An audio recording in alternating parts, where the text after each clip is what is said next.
Mieux que la pizza, il suffit de râper des pommes de terre pour une recette facile et économique. D'abord, j'ai mis de l'huile dans la poêle.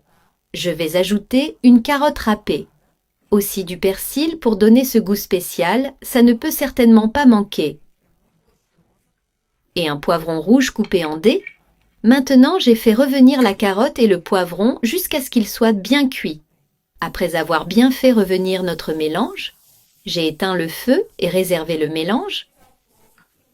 En continuant la recette, je vais utiliser 3 œufs. J'ajoute une pincée de sel et une pincée de poivre noir. Je vais aussi utiliser 200 ml de lait à température ambiante. Je mélange bien les œufs et le lait. Cette recette est sensationnelle. Après avoir tout mélangé, nous allons ajouter un bon filet d'huile d'olive.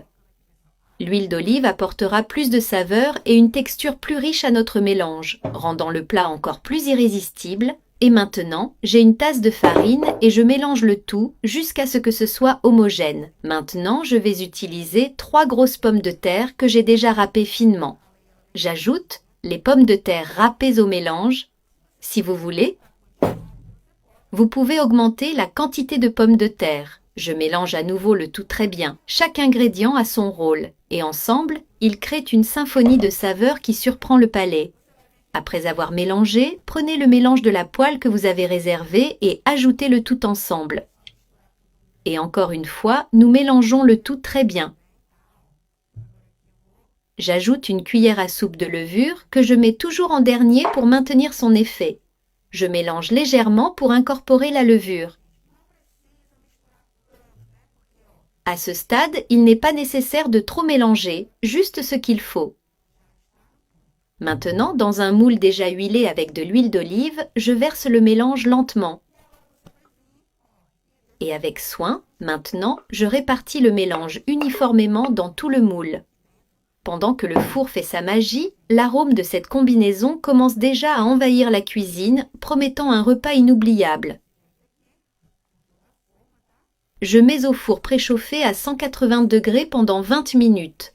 Je l'ai retiré du four et maintenant, je vais ajouter du persil par-dessus.